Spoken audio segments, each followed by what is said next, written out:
Bueno, les decía, ahí estamos, les decía que tenía muchas ganas de charlar con Martín Guzmán.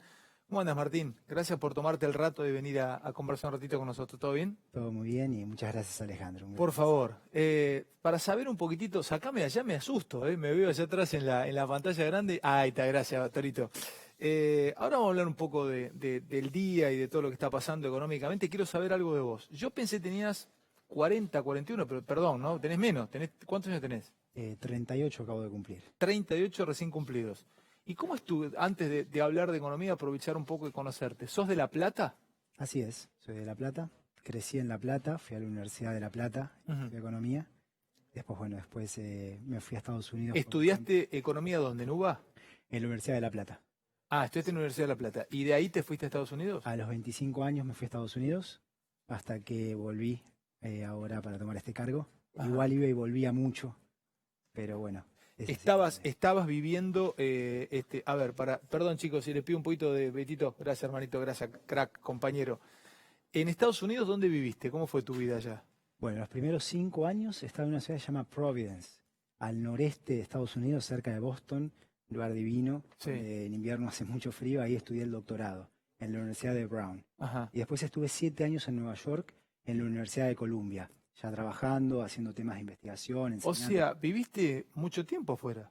Viví 12 años casi afuera, sí, un tiempo largo, pero como te digo, venía muchas veces. Aquí 4 o 5 veces por año estaba en Argentina. Sí, pero viviste 12 años. Yo no sabía que habías vivido tanto tiempo. Te forma intelectualmente y te forma idiosincráticamente. O sea, no te puedo decir que tienes una cabeza americana, pero debes tener muchos amigos americanos y debes tener, no sé, no es que te quedaste todo el tiempo acá. No sabía esto, ¿eh? Pensé que te habías quedado 2 o 3 años en Estados Unidos. 12 años, pasaste tu juventud en Estados Unidos. Y de los 25 a los 37. Y sí, es un ambiente, además el ambiente universitario es muy diverso, gente de todo el mundo, es también muy enriquecedor para la vida. Che, ¿y tus amigos que estudiaron con vos? Ahora vamos a la economía, déjame aprovechar un minuto porque vos sabés que la economía es expectativa Mm. y como es social, ¿es una ciencia social? ¿La economía se toma como una ciencia social? Sí, absolutamente. Entonces es importante saber de nuestro ministro de Economía, porque tiene que ver también la expectativa, conocer un poco más quién es el que maneja la economía. Me parece que va conectado. Si no, yo fuese directamente al número, por ahí sería mucho más frío, pero sabiendo cómo pensás o la cabeza que tenés, también puedo entender un poco más cómo entendés la economía.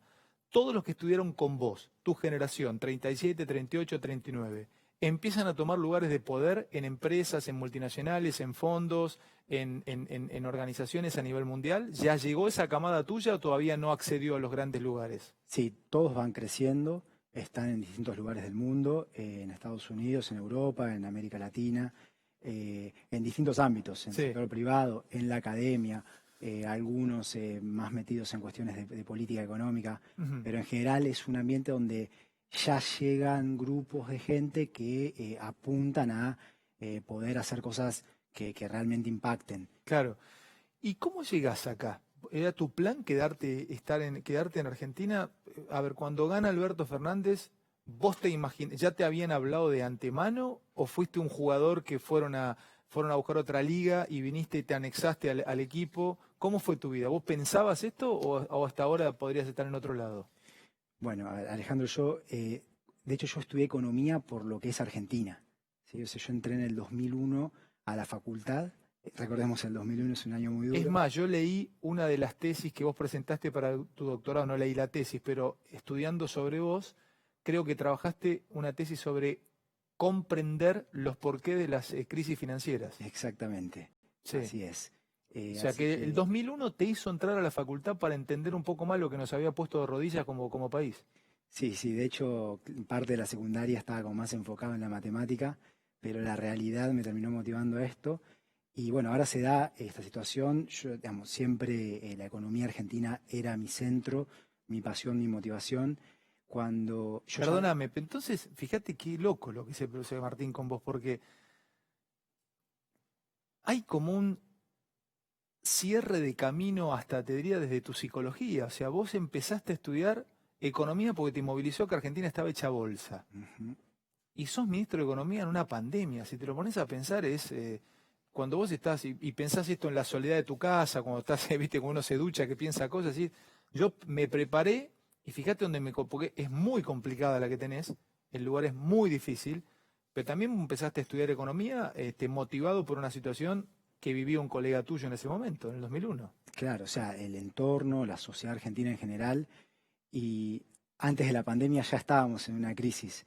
Y un poco cómo fue el camino para llegar es Sí. desde el año 2016 aproximadamente, empecé a meterme mucho más porque veía el camino por el cual iba Argentina, que era un camino que consideraba que nos iba a hacer un daño fuerte. Entonces ahí empecé a tener mucho más vínculo con la política argentina, con lo que luego terminó constituyendo el ¿Cuándo Frente de empezaste Todos. a ver eso vos? Y no, tempranamente, fines de diciembre del 2015, principios del 2016. De hecho, bueno, ¿Vos estabas acá ya o estabas no, en pero Estados Unidos? volvía todo el Ah, tiempo y volvía. cuando O sea, vos venía, viste en el último gobierno, porque vos no sos una persona, que esto está bueno, porque vos decís que la grieta es un tema de guita también, la grieta nos termina impactando a nivel económico, es un problema económico. No estás hiperpolitizado, vos sos un técnico y vos querés, querés que Argentina triunfe económicamente, pero no sos un tipo que critica fuertemente el modelo pasado, lo criticabas desde la ciencia, o sea, desde lo que estudiaste. claro, como analista, pero Como como analista, analista claro. además comprometido con la idea de una Argentina mejor. Claro. Y también por eso me fui metiendo de forma activa en la política, que es el instrumento para la transformación. Empiezo preguntándote, gracias a Dios tenemos tiempo, mandamos los cortes, entonces acá tengo algunos tópicos para arrancar. A los dos nos gusta el deporte, a los dos. Los dos somos tenistas además. Nos gusta, no sé, ¿te gusta el fútbol además o no? Sí, muchísimo. Bueno, a mí también. Entonces, coincidimos los dos y a veces para mí un ejemplo deportivo es más fácil de entender. Por eso un simplismo, pero es más fácil de entender. Los dos nos criamos practicando un deporte de decisiones. Cada golpe es una decisión en el tenis y una decisión tuya. Y es muy difícil saber qué va a pasar en la cuarta pelota. Algunos genios lo pueden lograr. Federer sabe que abriendo con el revés con topspin va a tener una tercera pelota que le va a quedar acá, pero solamente es un genio. Y Argentina, te hablo en economía, siempre estuvo como necesitada de un plan. ¿Viste? El mercado en Argentina pide plan. Plan. Nos han arruinado muchas veces los planes. Yo recuerdo el plan Primavera, que venía a mejorar el plan austral, nos terminó destruyendo ese plan. La convertibilidad sirvió un tiempo, pero después nos clavó en una total pobreza, terminó desembocando en el 2001. Y se les pide un plan, o se te pide un plan. Vamos deportivamente. ¿A vos te gusta hablar de plan? Pues no te escucho hablar de plan. O vos decís, no es necesario un plan. Le decís a la gente que está viendo en un gran número del otro lado, no es momento para plan. Mi plan es este. Arranca por ahí. ¿Qué te dice tu percepción? ¿Qué es momento para plan o no? A ver, todo se planea. Todo se planea. Todo se planea, todo se programa. ¿Sí? No es que entras a la cancha a ver qué hacer. No, todo está preparado antes. Hacia dónde vamos y cómo ir es algo que se planea. ¿Vos lo tenés se eso en tu programa. cabeza? Absolutamente, y lo tiene todo el gobierno. Pará. Vos lo tenés planeado y lo tenés en tu cabeza. Te repregunto. ¿Se están cumpliendo los pasos tal cual lo tenés planeado y en tu cabeza? Por ejemplo, ¿a vos te preocupa, viste, como un general que está viendo con los binoculares qué pasa y arranca perdiendo? Hoy el liqui bajó, que ese es el contado con liqui bajó unos pesos, entonces te deje dejar más tranquilo, pero el blue se fue a 193. A vos cuando vienen Alberto y compañía te dicen, Martín, ¿cómo estamos? ¿Estamos bien? Porque el plan que tenés en tu cabeza, se fue a 193 el blue. ¿Estás tranquilo? O sea, ¿vos confías que tu plan o lo que tenés en tu cabeza va a terminar triunfando? Bien, sí, confiamos totalmente en que lo que estamos haciendo va a estabilizar a la economía argentina, la va a poner en el sendero del crecimiento, de la creación de trabajo. Eso, ¿por qué? Justificámelo ahora. ¿Por qué yo debería o por qué nosotros deberíamos creer que ustedes la pegaron con el plan? Bien, pero vamos de vuelta al Dale, tema del plan. Vamos, dale. Y a lo que me decías de comparándolo deportivamente, es como en el fútbol, empieza el partido, los jugadores empiezan a mover, no Totalmente. es que vas Sí, sí. a definir acciones rígidas de qué vas a hacer cada día en cada momento. Porque el plan, en un partido de fútbol, un jugador se peleó con la mujer y está triste ese día, un goleador que habitualmente te hace el gol, ese día no está concentrado y erra el gol. En este caso, ustedes se manejan por las expectativas nuestras. O sea, la economía se maneja por la expectativa que tenga el público con respecto a lo que está pasando económicamente. Entonces, sí. Claro, bueno, y ese punto es ese, ¿no? O sea, el rival juega y lo que se define es una estrategia. Tenemos principios para cómo administrar la economía. Hoy lo que tenemos es una situación de pandemia, que no era algo que contemplábamos el 10 de diciembre cuando tomamos el gobierno, para nada.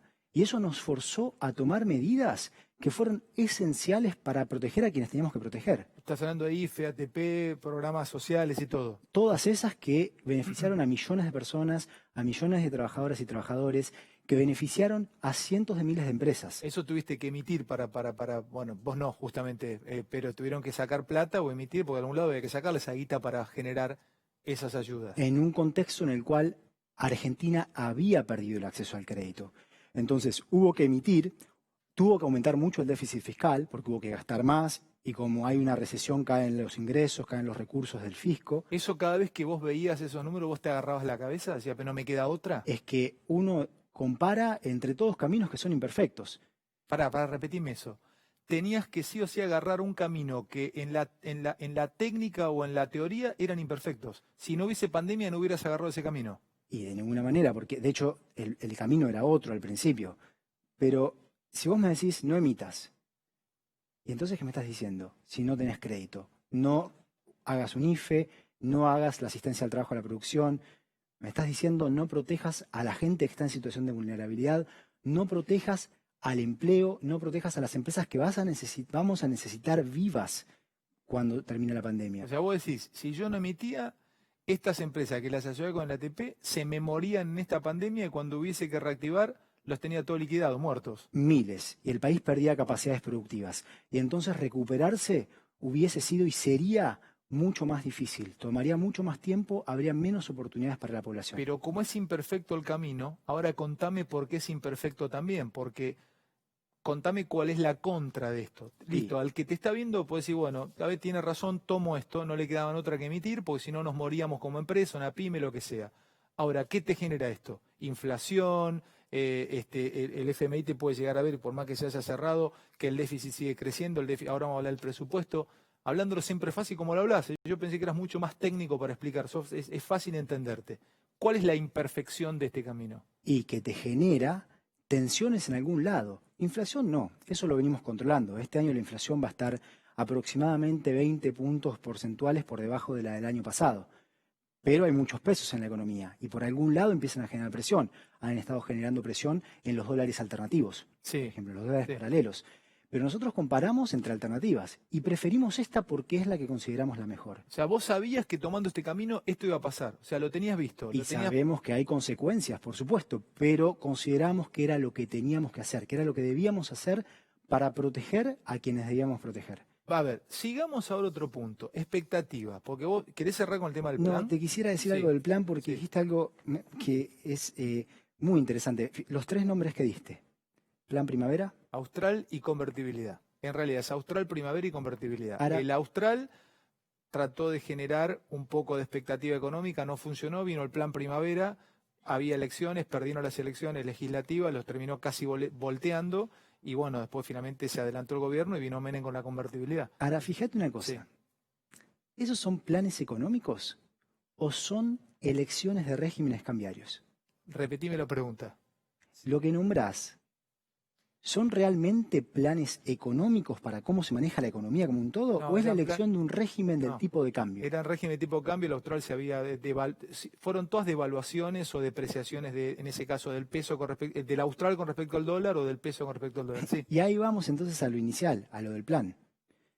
Nosotros tenemos una definición de cómo manejamos la política cambiaria, qué hacemos con el peso contra el dólar. Lo tenemos muy definido, solo que no le ponemos un nombre. ¿Para qué le vamos a poner un nombre? ¿No le querés poner Y al mismo- evaluación? No, que eso no viene pasando. Lo que viene ocurriendo es que Depreciación le querés poner. depreciación de la mano de la inflación. Explícame, pero pará, semánticamente, ¿cuál es la definición, la diferencia entre depreciación y devaluación? En realidad, la diferencia casi que tiene que ver con el uso que se le da a la palabra. Cuando se habla de devaluación, usualmente se está refiriendo a un salto repentino, de golpe, sube el La dólar. depreciación es más lenta. Y la depreciación la va llevando. ¿Ok? Pero entonces, por un lado, los planes que me mencionás no son planes económicos, son elecciones de régimen cambiario. Y por otro lado, lo que te digo es, cuando empieza el partido, las cosas se mueven, ¿sí? Entonces, atarse rígidamente a algo, decir voy a hacer en este momento esto y la economía de acá 5 años va a estar en este lugar, mucho sentido no tiene. Las veces que se hizo eso, no sirvió para nada. O sea, Martín, escuchá, porque esto es neuménico en la charla, central. Pues yo te escuché esta mañana y te escuché en varias notas o declaraciones que no van a devaluar. Sí va a haber una depreciación del peso por inflación con respecto al dólar. O sea, vamos a seguir viendo que el peso va perdiendo. Pero lo que pasa, Martín, que se te puede creer, pero lamentablemente estamos en Argentina, no me lo estás diciendo en Noruega o en Bélgica. Vos sabés, vos tenés 38, yo 49. Tus viejos y los míos se comieron 5 piñas ya con devaluaciones en la historia argentina. Entonces, el que nos está viendo del otro lado dice, pero ¿cómo te creo, Martín? Bueno. Sí, ya nos pasó, hermano. A ver, veamos por qué, Dale. por qué hay que creerlo. Esta vez. Esta vez y hay otras veces en que tampoco ha habido devaluaciones. Esta respuesta que vas a dar es clave. Te está viendo mucha gente y hasta te podría decir que en algún punto te ve el mercado. Claro. A ver, ¿por qué esta vez debería creerte aquel que te ve que no vas a devaluar? Bien, primero la respuesta es porque tenemos con qué evitarlo. Pero vamos al punto de cuándo los países devalúan. A ver. ¿Cuándo devalúan? Cuando se quedan de golpe, que no tienen dólares, porque o tienen que pagar mucha deuda externa, o importan más de lo que exportan, ¿sí? La balanza comercial, lo que le vendemos al mundo es menor que lo que le compramos al mundo, ¿sí? Dale. Y además no hay nada para controlar que los pesos vayan al dólar. ¿Ok? Eso hoy no nos pasa. Anda despacio. Pagos de deuda no tenés. La reestructuramos. Dale. La reestructuraste y no te van a romper, perdón la expresión, las pelotas porque no des el déficit en baje de lo que los tipos te pidan, no. Casi no hay pagos. El año que viene prácticamente son cercanos a 0 los pagos de deuda. Bueno, ok. Entonces, el primer punto, no te vendrían a pedir que no tenés pago, no necesitas dólares para pagar. Correcto. Segundo punto, me estás hablando de que podría ser porque se necesita mucha... Bueno, ese sí podría ser. Que haya una reactivación y necesiten dólares los productores acá y ahí te irían a chupar los dólares. Ay, pero ahí estaríamos en el mundo en donde la economía está creciendo y eso es hacia donde apuntamos.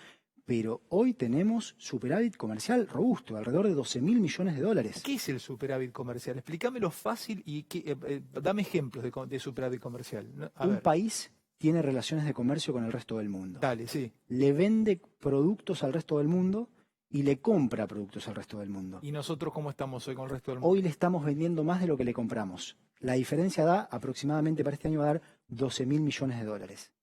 ¿Y le vendemos lo mismo que le vendíamos o le estamos vendiendo otras cosas por la pandemia? No, vendemos como todo el mundo, se vende menos porque cayó la demanda en el mundo. La economía mundial está en crisis. Bueno, entonces hasta ahora, segundo punto, me marcaste 2 rayas negras con que por qué no deberías o no vas a devaluar. La primera es que no necesitas pagar dólares al fondo o a deudores extranjeros.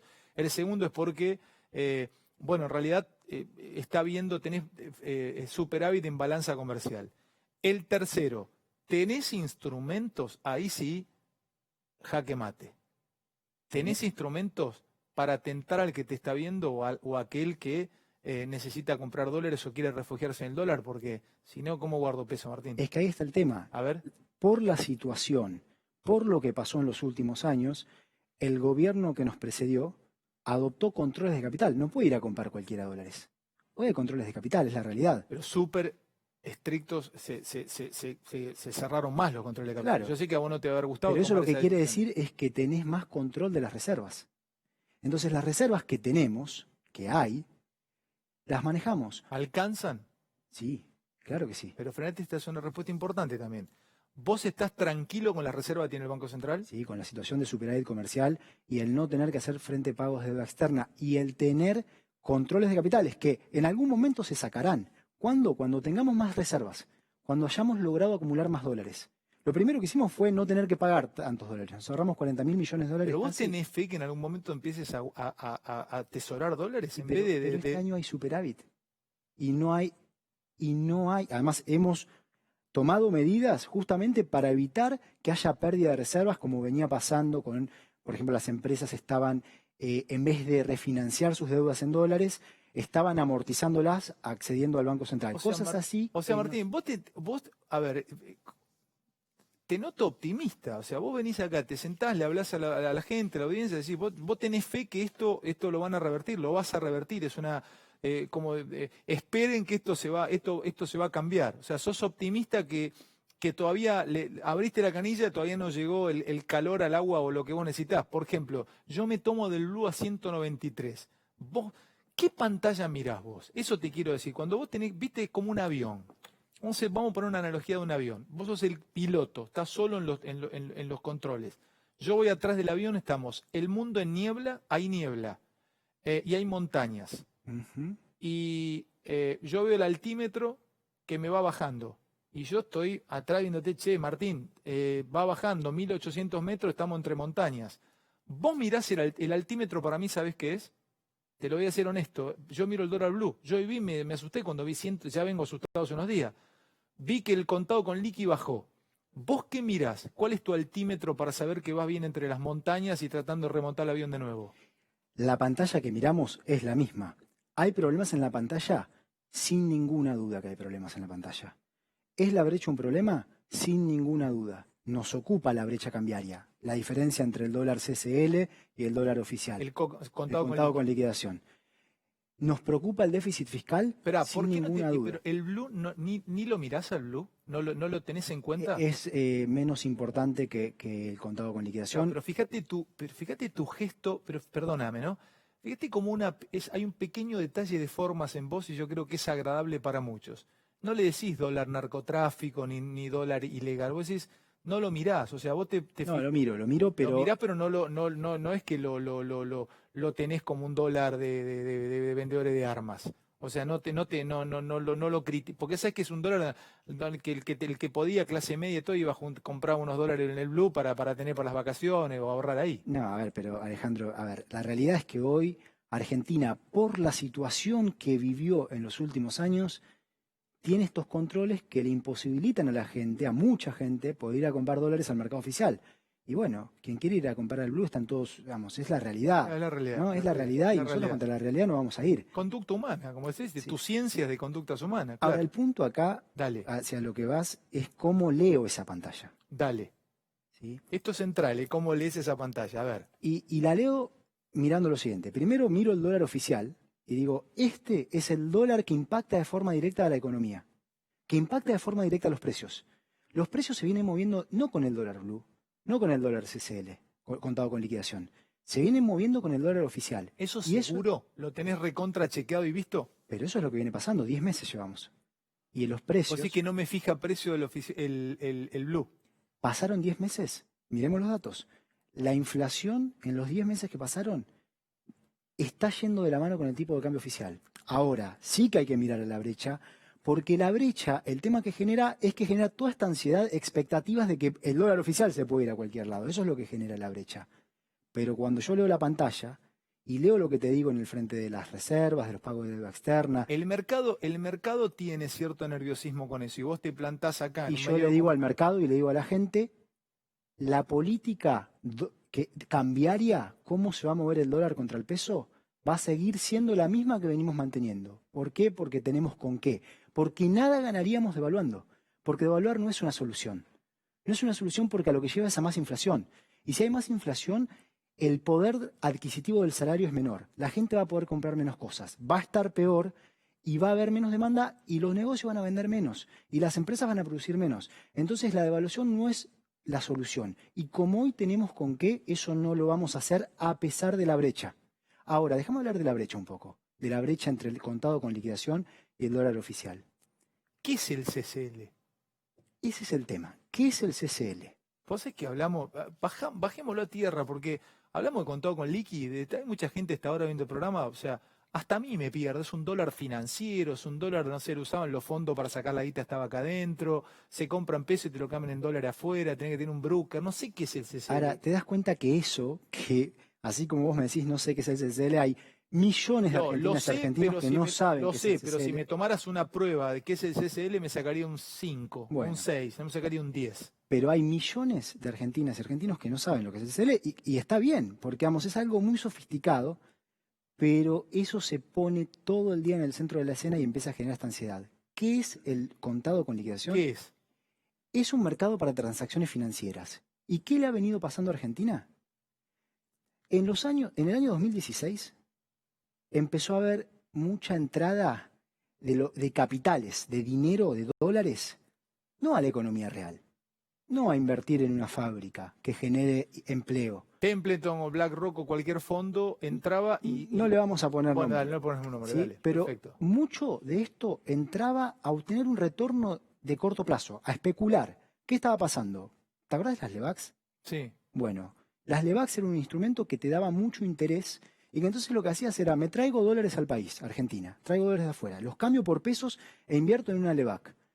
Y después lo vuelvo acá, me llevo un retorno porque pagaba mucho interés. Una vez que cobré esa tasa de interés alta, Lo vuelvo a pasar lo vuelvo a pasar a dólares dólares y me lo llevo. llevo. Y eso se iba haciendo todo el tiempo así, la famosa bicicleta financiera. ¿Qué pasó en el 2018?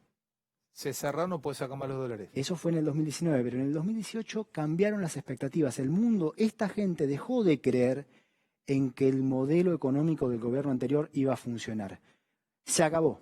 Esto no anda. Para entenderte, entonces podría estar habiendo mucha salida de dólares de fondos que quedaron con quita adentro. Ahí está, ahí llegó a eso. En el 2019 se ponen estos controles, no se pueden ir por el por el tipo de cambio oficial. ¿Por qué hace el gobierno anterior? ¿Por qué toma esa decisión? Esto lo decidió Macri. Claro, y se entiende, porque si no, justamente entendieron en cierto momento, después de una devaluación brutal, que más no se podía, que había que cuidar ese tipo de cambio. Entonces esos fondos ya no pudieron salir por ahí. Y en volúmenes pequeños han ido saliendo, han ido goteando en este mercado que se llama contado con liquidación, que no es un mercado para la economía real. ¿Cuánto te gotea? Y son 30 millones de dólares por día que se operan. Para la macroeconomía eso no es relevante. Entonces, tenés salidas por ahí y en un contexto de expectativas como... 30 millones de dólares por día te gotea te gotea ¿cuánto? En 10 días te goteó 300, te Y en goteó un mes 1000. 650. Por eso te Pero gotea eso no es 1000, nada. te puede llegar a gotear 1.000 millones de dólares al mes. No, pero no hay pérdida de reservas. Es que hay alguien que está dispuesto a cambiar hoy 169 Entonces pesos por un dólar. Entonces no le tenés que dar ni siquiera bola a eso. No, ¿sabes por qué sí le damos mucha bolilla? Es por lo que generan las expectativas de la gente, de las empresas. Ven esa brecha alta y dicen puede haber problemas en el O oficial. sea, está claro, vos acá lo que me estás dejando en claro es que vos hablás sobre expectativa. Venís, te plantás, le decís al mercado y al sistema, señores, no vamos a devaluar, no nos sirve, a mí no me sirve. Te reitero, yo no había hablado en mi vida con vos, te conocí acá, tenés ni siquiera estás embebido de política, te soy honesto, o sea, no tenés una cosa política, ¿no? O sea, está bien, estás en parte de este gobierno, pero tal vez el día de mañana no está este gobierno, no es reelecto y vos estás viviendo en Estados Unidos, o sea, vos lo hablás técnicamente, lo que vos estás defendiendo, lo defendés técnicamente, por eso hablas de la no devaluación y estás explicándome por qué el contado con liqui genera expectativa. Genera expectativa. Nosotros. Divorciada, Sí, es la divorciada realidad, decís vos. de la economía real. Y además este otro dato es muy importante. Además, un detalle digo que, bueno, digamos, todos aquí, el gobierno trabajando de forma unada en esto y completamente comprometidos con esta idea de la recuperación. Pero volvemos al dato del contado con liquidación. Yo te pregunto, Argentina es un país de ingresos medios, un país de ingresos bajos. ¿Cuánto es el producto por habitante, el ingreso per cápita en dólares del Bueno, país? no te digo. El otro día lo vi, me comparé con el Blue 180 y pico estábamos debajo de Haití. No llegábamos a, no me acuerdo cuánto al año, pero estábamos debajo de Haití. Ahí me diste la respuesta. Y eso no es real. Argentina Pero no no es un país de ingresos bajos. Es un país de ingresos medios. Puede que no sea un país de 17.000, 18.000 dólares por Sí, habitante. pero tampoco soy de. ¿Qué decís vos? ¿Qué debería ser? Tampoco somos de 4.000 dólares por habitante. Pero hoy soy de eso. No, eso es si lo comparás, si lo medís usando un tipo de cambio, el contado con liquidación, que es solo para transacciones Bueno, financieras entonces, Martín, y pará. que tiene un volumen Listo, muy perfecto. chiquito. Pero entonces lo que nos tiene que quedar claro en esta charla es que no vas a devaluar y que me tengo que seguir manejando con el dólar oficial, con el impuesto solidario, lo que sea, 138 mangos, que eso se va a ir depreciando a medida que hace inflación. Déjame hacerte dos preguntas rápidas de inflación. Vos decís que no se corre a precio el blue. Vos sabés que la economía está funcionando un 30%, 30 y pico por ciento, sigue, sí, estamos en cuarentena. No, está funcionando mucho más que eso. ¿Más que eso? Sí. Hoy lo que tenemos es una tenue recuperación que tiene heterogeneidades importantes. ¿Vos no tenés miedo que si la economía se reactiva al 70, 80%, eso se corra al blue, se corra el precio? No, porque de vuelta, las importaciones se pagan al valor del dólar oficial. Esa es el ancla para los precios. Siempre fue así. Recordá lo que pasó con el gobierno anterior en finales del 2015 cuando quitó los controles de capital. Decían que los precios estaban al dólar blue, y que entonces el sacar los controles de capital, la devaluación que se iba a generar sacando de los controles de capital, no iba a tener impacto inflacionario porque los precios ya reflejaban el dólar blue. Me quedan 3 minutos porque... Perdóname. Sí. No pasó. Los precios no estaban al dólar blue, estaban al dólar oficial. Hoy es lo mismo. Vamos a ser rápido dos. Tema presupuesto. Y después tema campo. Te ve mucha gente en el interior. El gringo del campo puede estar diciendo, Martín, ¿por qué voy a vender mi soja si con los descuentos y todo me quedan 50 y pico mangos por dólar o por lo que me toca a mí? Y tengo una brecha altísima con el blue o con el contado con líquido o con el propio oficial. ¿Qué le decís a esa gente del campo? No, bueno, o sea, las decisiones de venta, nosotros definimos las políticas, damos los incentivos y todo el mundo toma sus decisiones. Con el campo lo que le digo es que nosotros lo valoramos muchísimo, que es muy importante para la economía argentina, que venimos trabajando de una forma articulada. Por ejemplo, estamos trabajando con el Consejo Agroindustrial en un proyecto de ley para definir reglas de juego que potencien el desarrollo del sector, que generen más valor, que generen más producción, más trabajo. El campo es muy importante en Argentina. Última, y después nos despedimos. Presupuesto. Ahí tenés, por lo que estuve viendo, piensa en un dólar de más o menos de 100 para el año que viene. Y una inflación de unos 30 anual.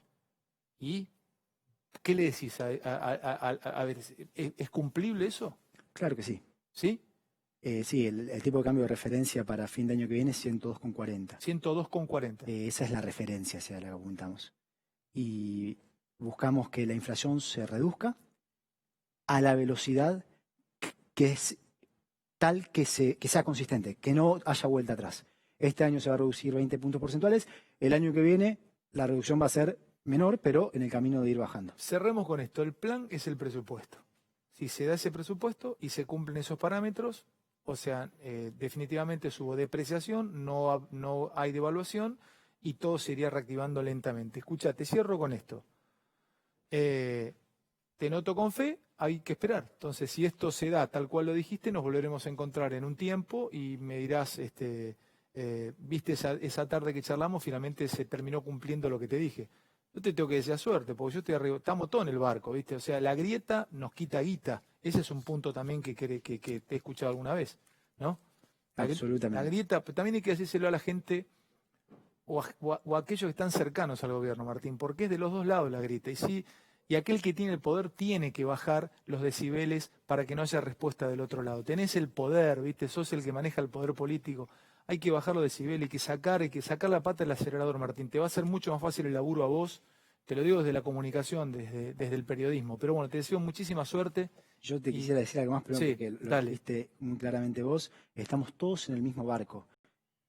Y en un momento histórico, en un momento sin precedentes, que es esta pandemia, y es clave la calma entre todos, el que el diálogo fluya, la grieta tiene un costo. Ahora, si hay alguien que no quiere la grieta, es el presidente, es Alberto. Alberto Fernández, yo hablo con él todos los días.